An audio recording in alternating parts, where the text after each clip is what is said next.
All right, welcome to week 11. This week we are beginning Unit 3 and learning about the role that the media plays in covering terrorist violence. This is a very complex and fraught chapter. Terrorism creates serious challenges both for news organizations and for governments. On the one hand, terrorism is the ultimate newsworthy event. The terrorist events are the ultimate newsworthy events. On the other hand, even democratically accountable governments have powerful incentives to censor coverage of terrorist events in order to prevent dissemination of their messages. This chapter has four main sections.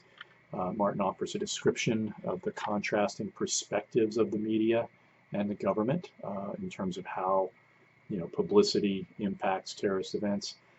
Second, Martin offers an analysis of how terrorists use the media's responsibility to keep the public informed to piggyback their own political viewpoint into the mainstream and critique the existing regime or political order.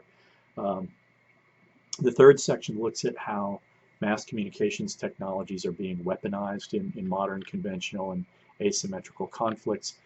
In particular, Martin's discussion of the contagion effect, which is the concern that terrorist violence will encourage other groups to replicate an initially successful incident. That there are powerful incentives for that.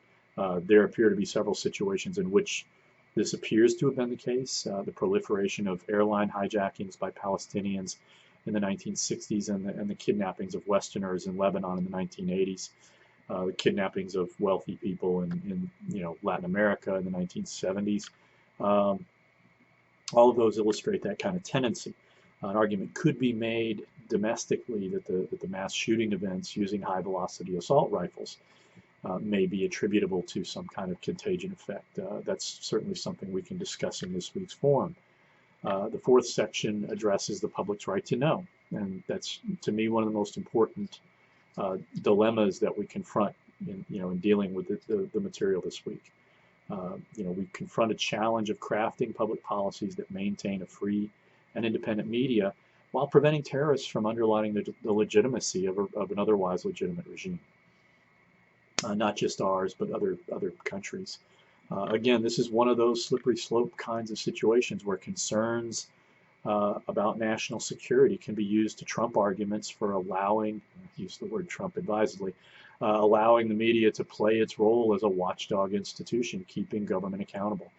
Eroding press freedoms is one of the clearest pathways to the breakdown of democracy. Chapter Perspective 11.4, Self-Regulation in the American Media, on page 308, has, I think, a good description of the extent to which the American media has frequently engaged in self-regulation in ways that have supported selected administrations. The media's gatekeeping norms have tended at times to minimize coverage of politicians' private lives, and that has worked to the benefit of numerous presidents and other politicians. Certainly the issue of how the media determines what constitutes newsworthiness is, again, a really good discussion for this week's forum. We only have the weekly forum and the quiz due this week, as always. Let's talk about anything that you're having trouble with in the forum. Let's have a great week.